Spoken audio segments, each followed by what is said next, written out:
bonsoir à tous, j'espère que vous allez très très bien. Donc c'est encore votre frère Britney Goël et je suis à Alima Bundi. Donc c'est la chaîne de télé que je suis en train de présenter, notamment cette émission. C'est précisément d'abord pour les gens de Bundi. Donc bien après, ok, c'est pour vous aussi qui êtes là-bas sur YouTube, qui me suivez. Alors, la fois passée, nous avons parlé de la divinité de Yeshua. Vous étiez nombreux, j'ai reçu beaucoup de retours, beaucoup de gens ont apprécié. Alors, pour bien apprécier, pour bien évangéliser, mettez pouce bleu, ok, et partagez la vidéo. Et quand vous mettez les pouces bleus, ce qui se passe en fait sur YouTube, c'est que l'algorithme de YouTube propose aux gens, recommande aux gens cette vidéo parce qu'ils disent que voilà, la vidéo est recommandable. Donc, c'est une façon aussi d'évangéliser, de reprendre aussi la parole au monde entier. Et je pense que le Seigneur va toucher aussi la francophonie à travers ces émissions. Alors, donc aujourd'hui, nous allons continuer nos séries d'enseignements. Maintenant, pour la journée d'aujourd'hui, nous allons parler de l'œuvre de la croix. Donc, l'œuvre de la croix, c'est un enseignement, c'est grand. Comme je vous ai dit, la plupart des enseignements que nous sommes en train de faire, ce sont des enseignements où normalement, il y a beaucoup de choses à dire. Maintenant, j'essaie de contenir toutes ces informations, ok, dans une vidéo de 30 minutes pour vous éclaircir en fait l'enseignement biblique de façon simple. Ok, on n'a pas besoin de raconter beaucoup de versets, mais de façon très simple, comme le disent souvent les Chinois. Ok, quand vous êtes en train de faire quelque chose, il faut rechercher le xiaolu. Le xiaolu, c'est l'efficacité. Donc, à quoi bon, ok, vous raconter tous les versets bibliques qu'on maîtrise dans la tête si vous n'arrivez pas à comprendre, alors que l'évangile est simple. Donc, voilà un peu. Pour aujourd'hui, on parle de l'œuvre de la croix. Alors, je vais déjà raconter ce que nous allons faire. Aujourd'hui, je parle de l'œuvre de la croix, je vous explique. Ok, Jésus-Christ est mort pourquoi? Pour quelle raison Jésus-Christ est mort réellement à la croix pour nous? Et je vais encore faire d'autres vidéos où dans ces vidéos, nous allons parler notamment des mentalités qui empêchent les gens, notamment des francophones, des Africains, qui empêchent beaucoup de Congolais à recevoir la parole. Parce que normalement, nous devons recevoir la parole, parce que la parole, elle est simple, elle est pure. Mais à cause de nos raisonnements que nous avons, ça bloque parfois, ok, l'accès à la parole qui est normalement gratuite. Ok, donc pour cela, si vous voulez aussi comprendre, c'est 2 Corinthiens 10 à partir du verset 4 jusqu'au verset 6 où l'apôtre Paul est en train de nous parler notamment des mentalités. Parce qu'il y a des mentalités qui ne sont pas normales et qu'il faut normalement, ok, briser, ok, afin de recevoir la parole pure. Donc, voilà, aujourd'hui, je parle de l'œuvre de la croix. Après cela, je vais nous inviter à prier pour les personnes qui veulent recevoir Jésus-Christ, qui ont peut-être, okay, qui fréquentent peut-être les assemblées, mais qui n'avaient pas encore bien compris l'œuvre de la croix. Parce que si tu ne comprends pas l'œuvre de la croix, ok, c'est difficile de parler de Jésus. Et aussi, il faut se reposer réellement les questions par rapport à ta conversion. Okay, parce qu'une personne se convertit grâce à ce message, l'œuvre de la croix, le sacrifice ultime de Jésus. Donc voilà pourquoi la Bible dit que si Christ n'est pas ressuscité, notre prédication est donc vaine et votre foi aussi elle est vaine. Dans 1 Corinthiens 15, verset 14 à 18. Donc c'est juste pour essayer de nous dire que il y a certaines choses que nous devons maîtriser à cœur. Et bien que le message est facile, mais ça peut paraître difficile à cause de nos raisonnements. Donc aujourd'hui, je parle de l'œuvre de la croix, ok, pour des personnes qui n'ont pas des blocus dans la tête, qui comprennent facilement. Après là, je vais parler maintenant des personnes qui ont des raisonnements qui bloquent la délivrance. Parce qu'il y a certaines personnes qui sont possédées. Il y a certaines personnes où ce sont réellement les démons qui sont en train de bloquer l'accès à la parole, qui font tout à ce qu'ils n'arrivent pas à écouter cette parole. Parce que Jésus-Christ a dit dans sa parole, mes paroles sont esprit et vie. Donc les paroles de Yeshua sont esprit et vie. Donc ça parle à ton esprit. C'est la raison pour laquelle il faut que nous puissions parler notamment à des conceptions, notamment que la Bible appelle les raisonnements, des forteresses qui se lèvent contre la connaissance de Dieu. Okay? Donc pour l'amener captif à l'obéissance de Christ. Donc il faut briser ces raisonnements en question parce que ces raisonnements derrière cachent beaucoup. Ça peut cacher des maladies, ça peut cacher des possessions démoniaques. C'est la raison pour laquelle, ok, dans les deuxièmes et troisième et quatrième vidéo que je ferai sur l'œuvre de la croix, on va parler notamment sur la première vidéo là, la deuxième vidéo plutôt, on va parler notamment des personnes qui ont du mal à recevoir la grâce de Dieu parce qu'ils pensent qu'ils sont tellement trop sales que Dieu ne peut pas les pardonner. Ok?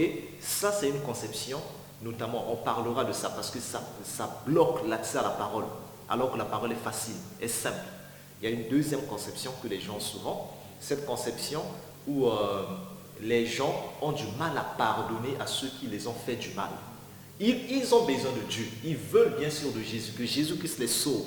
Ils crient Seigneur, sauve-moi. Mais lui, il a du mal à pardonner son prochain.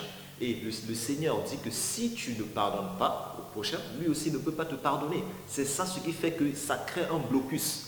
Le Seigneur veut bien sûr intervenir dans ta situation, il veut bien sûr venir te sauver du péché, de la mort. Mais par contre, c'est toi-même qui bloque parce qu'il y a un manque de pardon. Et ça, on parlera du pardon selon le Seigneur, afin que vous puissiez comprendre la réalité de la miséricorde de Dieu, parce que toi aussi tu n'es pas parfait. Tu peux peut-être condamner les sorciers, ils t'ont fait du mal, ils t'ont bouffé ton enfant, et tu peux condamner beaucoup de choses, mais ce qui est sûr et certain, toi tu n'es pas parfait.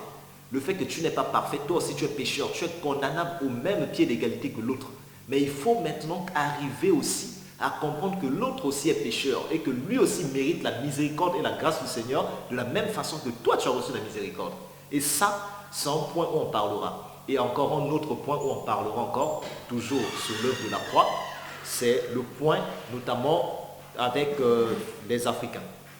Parce que la plupart de nos frères africains ont aujourd'hui une conception qui parle notamment de, voilà, c'est une conception panafricaniste mais erronée, ok, où on dit que voilà quoi, Jésus-Christ c'est le Dieu des Blancs. Donc, bref, ce sont des personnes qui ne comprennent rien aussi, ok, ils ne comprennent rien dans ce qui concerne l'histoire de l'Église, dans l'histoire notamment de la Bible du peuple juif, ok, ils ne comprennent pas, ok, parce que pour votre information, ok, la Bible c'est un livre des Africains, ok. Donc il faut sortir des concepts, des raisonnements qui, voilà quoi, qui bloquent l'accès à la parole. Des raisonnements, parce qu'il y a certaines personnes, ok, ils s'attardent sur Jésus-Christ blanc, noir, tout ça là. Ça, c'est vraiment de la distraction. Il ne faut pas rentrer dans ça. Ok, Jésus-Christ, il est esprit d'abord. Ok, Dieu est esprit. Et c'est de ça qu'il faut chercher, parce que tu as un problème au niveau de ton esprit et non au niveau de ton corps. Et en plus de cela, la race blanche, la race noire n'existe pas. C'est une création notamment des lobbies racistes. Et ça, il faut que nous, en tant qu'enfants du Seigneur, qu'on sorte déjà de ces raisonnements. On doit sortir de ces raisonnements déjà. Vous voyez un peu? Donc voilà. Donc ça, on parlera de ça aussi. Parce que beaucoup de gens ont ce genre de conception. Non, oh, la Bible a été apportée ou non par la colonisation, tout ça là. Vous ne comprenez pas l'histoire de l'Église. Et ça, pour ça, déjà, vous tapez déjà à côté.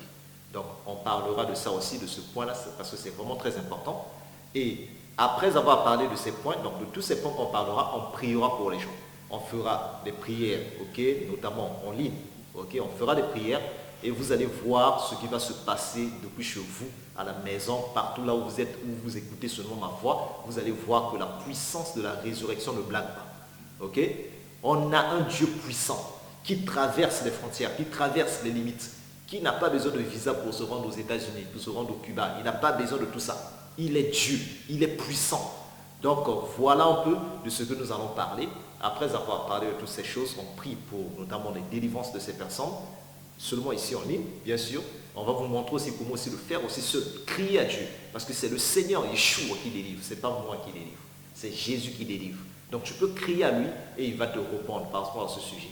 Et il y a encore un dernier point, c'est-à-dire qu'on parlera maintenant, après avoir parlé de ce sujet, nous allons parler du baptême du Saint-Esprit. Parce que ce que je vais vous présenter aujourd'hui, ça va vous permettre en fait de recevoir Jésus-Christ dans votre vie. Mais après avoir reçu Jésus-Christ dans votre vie, il y a encore une deuxième expérience. Okay? Si vous voulez bien le comprendre, il faut lire notamment Actes avec des apôtres. Okay? Vous allez bien comprendre en fait. Donc, il est question, il y a deux types, notamment, okay? On reçoit Jésus-Christ dans notre cœur quand nous recevons Jésus-Christ, okay? Quand nous recevons la parole, Jésus-Christ vient et il habite dans ton corps. Mais il faut, être baptisé du Saint-Esprit, la puissance de la résurrection. C'est ça maintenant qui va vous permettre en fait de relever les défis, ok? De relever les défis. Je donne souvent cet exemple pour essayer de vous faire comprendre ce que je veux dire. Regardez ici, vous voyez, ici nous sommes dans une pièce et que dans la pièce, il y a le courant. Mais si on n'allume pas l'interrupteur, je pourrais croire qu'il n'y a pas le courant, ok? Parce que je vois que la lumière ne s'allume pas alors qu'il y a le courant. Donc c'est ça en fait, recevoir Jésus-Christ dans sa vie, tu as déjà l'électricité, tu as déjà le courant avec toi. Mais il faut maintenant activer cela. Ok? Et ça là, le baptême du Saint-Esprit, c'est quelque chose de puissant. Il faut que nous soyons baptisés du Saint-Esprit parce qu'il y a des signes qui accompagnent ceux qui ont cru. Ok? Au nom de Yeshua, ok, on chasse les démons, ok, on guérit les malades. Dans le nom de Yeshua, ok, on vivra des miracles. Ok, donc toutes ces choses en question, il faut comprendre cela. C'est vraiment très important. C'est vraiment très important ce que je suis en train d'essayer de dire.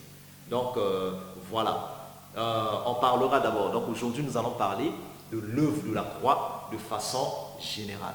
Alors, Jésus-Christ, quand on dit que Jésus-Christ est notre Goël, il est notre sauveur, qu'est-ce qu'on veut dire réellement par là?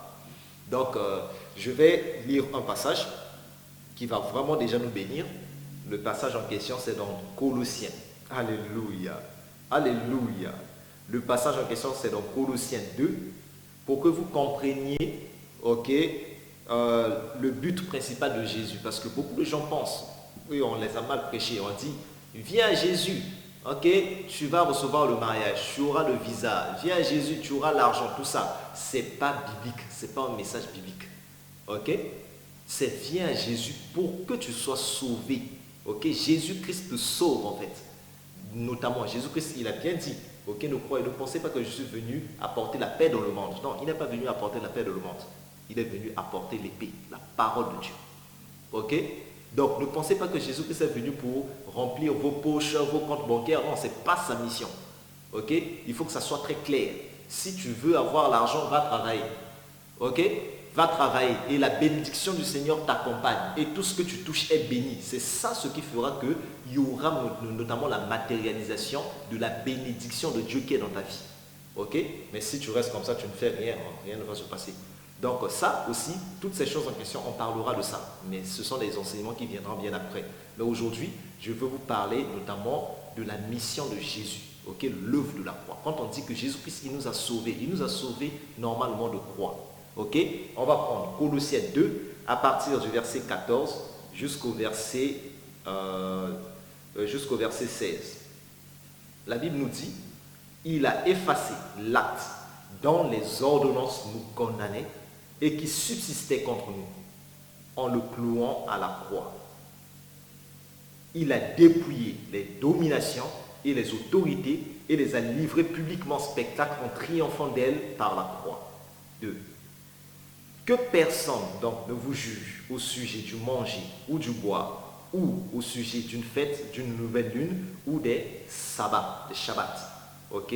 C'était l'homme des choses à venir, mais le corps est en Christ. Alléluia. Donc ici, ce que je voulais nous faire savoir, c'est que Jésus-Christ est mort pour 3 raisons principales. Donc vous voyez, dans ces raisons-là, ce n'est pas pour remplir tes poches. Hein? Ok? Donc voilà. C'est pour 3 raisons principales. La première raison, c'est pour nous délivrer du péché. Parce qu'on est esclave du péché. Je vais expliquer tout ça aujourd'hui. Pour nous délivrer premièrement du péché. Deuxièmement, Jésus-Christ, Yeshua, il est mort pour dépouiller les dominations et les autorités, notamment les puissances de ténèbres qui régnaient sur nous. Jésus-Christ est mort pour les détruire, notamment la mort. Ok? Troisièmement, Jésus-Christ est mort pour nous délivrer de la religiosité, la religion monotone de l'homme. Parce que l'homme, étant donné qu'il a perdu la communion avec Dieu, il est capable de se connecter avec n'importe quoi qui est spirituel. Ok? Parce que l'homme est spirituel de nature, il a un côté esprit. Donc il est capable de créer facilement une religion. Même dans le christianisme, ok? Même dans la foi chrétienne, ils sont capables de créer des doctrines, l'homme est capable, juste notamment par sa chair en fait, ok, il est capable de créer des choses qui t'éloigneront à jamais de Dieu. Ok, donc on va parler de tout ça pour qu'on comprenne le pourquoi est-ce que Jésus-Christ est venu mourir. Donc pour la journée d'aujourd'hui, nous allons parler du sacrifice à la croix. Là où il est mort à la croix, ok, c'est pour le péché. On parlera prochainement de la puissance de la résurrection que Yeshua a dépouillée. Donc ça, c'est dans un autre enseignement où on parlera bien après. Ce sera l'enseignement où on parlera afin que vous soyez baptisés dans le Saint-Esprit. Ok? Parce que vous êtes accompagné d'une puissance, la puissance de la résurrection.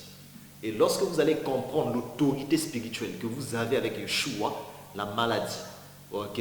La maladie, les démons, les problèmes que vous avez, vous allez commencer à marcher sur ça parce que vous êtes accompagné par la puissance de la résurrection, cette même puissance qui a ressuscité Yeshua Mashiach d'entre les morts. Donc ça réside en nous, en tant qu'enfants du Seigneur. Et ça, il faut qu'on vous explique afin que vous compreniez et que vous soyez maintenant maître de vous-même. C'est-à-dire que tu sois plus encore derrière les pasteurs, derrière les conférences, derrière, voilà quoi, des gens qui semblent être spirituels à tes yeux. Ok? Parce que l'idolâtrie nous guette. Donc ça là, c'est vraiment très important. Cela ne veut pas dire qu'il ne faut pas respecter les aînés dans la foi ou bien qu'il ne faut pas se faire former par les aînés. Non, je ne suis pas en train de dire ça. Mais je suis juste en train de nous dire que donc, ok, ça va nous protéger de l'idolâtrie. Voilà. Donc, qu'est-ce qui se passe? On va lire un passage. D'abord, avant de lire un passage, on va causer. On est entre nous. Hein? On va causer. Je vous pose une question, quelques questions. Ça fait combien de fois que tu as eu à convoiter? Sois véridique avec moi, hein? On est entre nous. Même si tu me mens, ok, je te vois. Ça fait combien de fois que tu as eu à convoiter? Ok, convoiter, c'est le fait de désirer, par exemple, la femme d'autrui, ok, le mari d'autrui, ok, de convoiter, par exemple, ok, d'envier, notamment, par exemple, la voiture de l'autre, la vie de l'autre, ok, ça c'est de la convoitise, ok, ça fait combien de fois dans ta vie que tu as eu à convoiter? Une, deux fois, combien de fois? Vous répondez à cette question, ok. La deuxième question que je vous pose, est-ce que, ça fait combien de fois que vous avez déjà eu à mentir? Est-ce que vous avez déjà eu à mentir dans votre vie? Ah, ça c'est la deuxième question que je vous pose. Et la troisième question, as-tu déjà volé quelque chose dans ta vie, même quand tu étais enfant? Déjà volé, même le pain, le biscuit, ok, de quelqu'un? Ah, ok. Quand tu vas répondre à ces trois questions, je suis certain que tu vas répondre oui, oui, oui. Moi, je ne suis pas excepté. Moi aussi, je suis parmi. Ok. Maintenant, si tu penses peut-être que non, ouais, même moi j'ai fait ça, mais je suis quand même un peu propre hein, par rapport aux autres. Il y a des criminels qui font du mal, tout ça, mais moi je ne suis pas hypocrite, ok? Tout ça. Voilà, puisque tu n'es pas hypocrite, tu es sérieux, n'est-ce pas? Prends un cahier, on va faire comme ça. Tu vas lister notamment tous tes péchés, tout ce que tu as à faire dans ta vie. Ok? Liste ça sur un cahier. Tout ce que tu as fait de mal, que tu reconnais à ça, j'ai fait du mal à un tel, j'ai fait du mal comme ça, ah ici j'avais volé, ici j'avais menti, j'avais fait ça, ça, ça. Écris cette histoire-là, écris ces péchés, et prends ce cahier-là, va montrer ça, notamment à ton frère ou bien à ta maman, ok, va montrer ça à une personne, un membre de ta famille. Tu vas te rendre compte que c'est honteux, ok, tu vas fuir parce que, ah non, donc maman saura que donc un jour j'ai eu à penser que je vais voler la nourriture, un jour j'ai eu par exemple, ok, à convoiter un tel, ah un jour par exemple que voilà j'ai eu à me masturber, ok, vous allez voir que toutes ces choses en question, c'est honteux, c'est juste pour nous dire que tu es sale, tu es pécheur, ok. Romains 3, le verset 23 nous dit que tous ont péché et ils ont été privés de la grâce de Dieu, de la gloire de Dieu plutôt. Donc ça, c'est quelque chose vraiment de très important. Je suis venu dans le monde. Je n'ai pas voulu pécher. Ok? C'est dans le monde que j'ai découvert le mensonge. Quand je suis né, ok, je n'avais pas l'idée, notamment, de me bagarrer, d'insulter. Mais c'est dans le monde que j'ai appris ces choses. Ok? Donc, là-dessus, on va revenir sur un passage biblique où on va lire dans Romains 7. On va lire un passage dans Romains 7, vite fait, parce que le temps ici est compté. On a juste 30 minutes ici. Donc, Romains 7, à partir du verset 14, je vais lire. La Bible nous dit, nous savons en effet que la loi de Dieu, la loi est spirituelle, ok, mais moi, je suis charnel, vendu au péché. On a été vendu au péché. Car je ne sais pas ce que je fais, je ne fais point ce que je veux, et je fais ce que je hais. Or, si je fais ce que je ne veux pas, je reconnais par là que la loi est bonne. Et maintenant, ce n'est plus moi qui le fais, mais c'est le péché qui habite en moi. Ce qui est bon, je le sais, n'habite pas en moi, c'est-à-dire dans ma chair. J'ai la volonté, oui, tu as la volonté. J'ai la volonté, mais pas le pouvoir, mais non le pouvoir de faire le bien. Car je ne fais pas le bien que je veux et je fais le mal que je ne veux pas. Or, et si je fais ce que je ne veux pas, ce n'est plus moi qui le fais, c'est le péché qui habite en moi. Waouh! Je trouve donc en moi cette loi. Quand je veux faire le bien, le mal est attaché à moi. Car je prends plaisir à la loi de Dieu selon l'homme intérieur, mais je vois dans mes membres une autre loi qui lutte contre la loi de mon entendement et qui me rend captif de la loi du péché qui est dans mes membres. Misérable que je suis, qui me délivrera du corps de cette mort? Alléluia. Alléluia.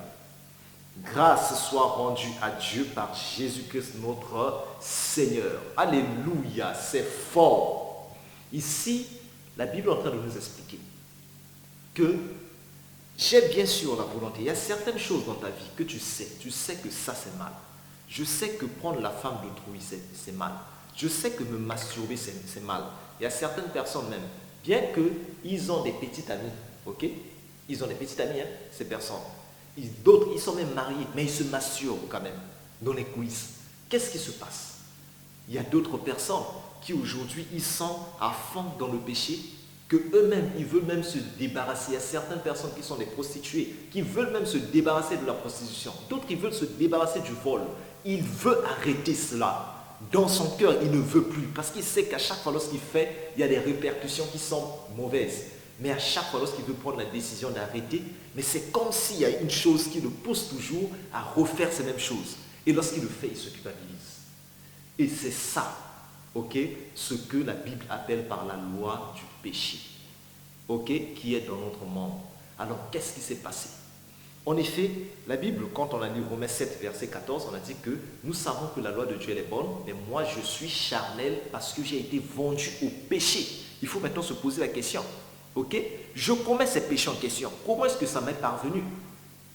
Qui m'a vendu? Qui m'a vendu? Qu'est-ce que moi j'ai fait pour mériter la mort? Qu'est-ce que j'ai fait pour mériter notamment la prison, pour mériter le péché? Qu'est-ce que j'ai fait? Ok? Alors, c'est là où on va comprendre maintenant avec l'histoire. En effet, qu'est-ce qui se passe? La Bible nous dit dans Romains 5, versets 12 à 13, ok? Par un seul homme, le péché est rentré dans le monde.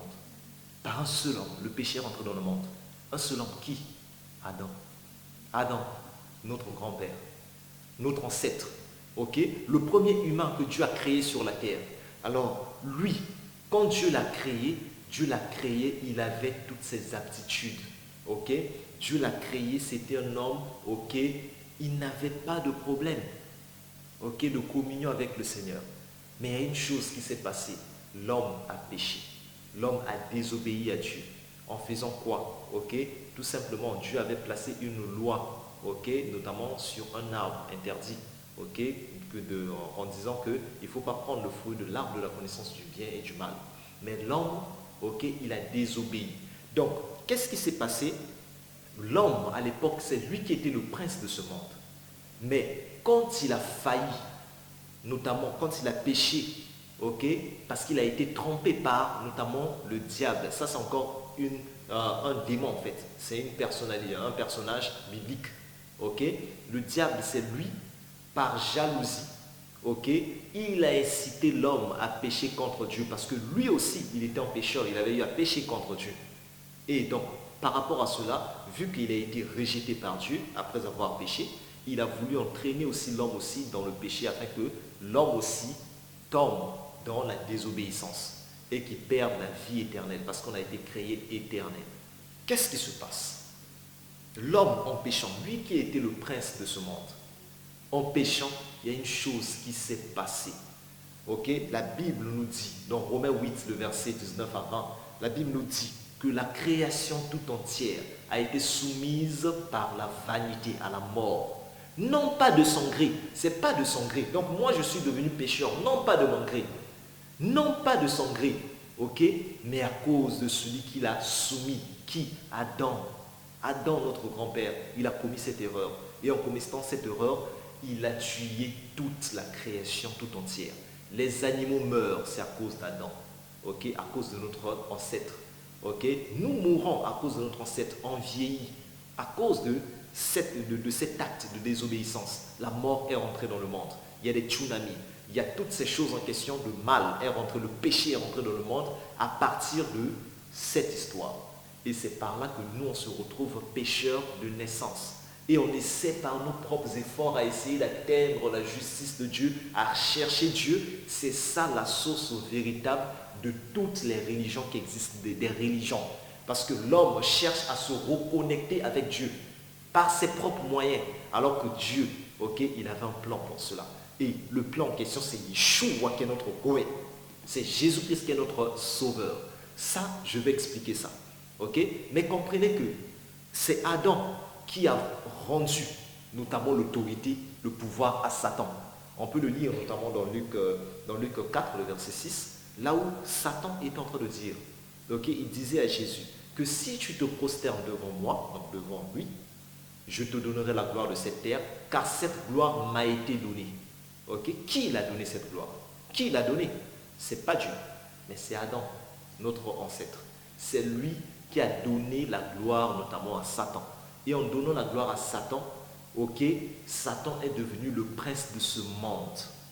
Ok, vous comprenez? Donc on a perdu ses qualités, on a perdu cette gloire, cette autorité qu'on avait.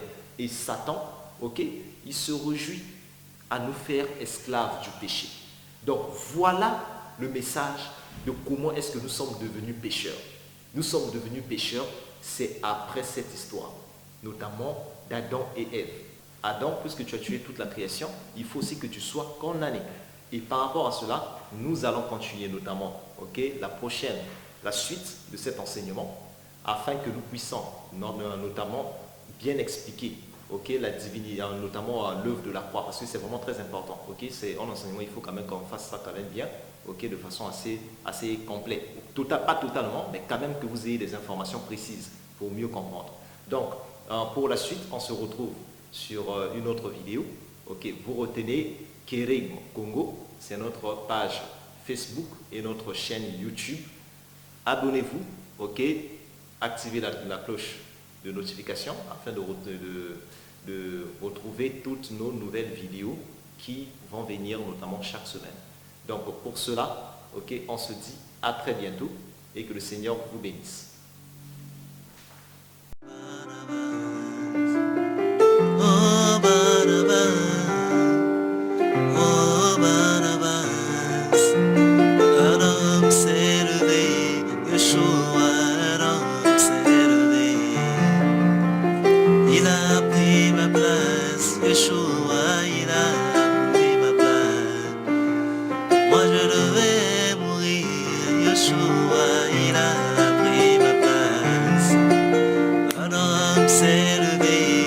Juste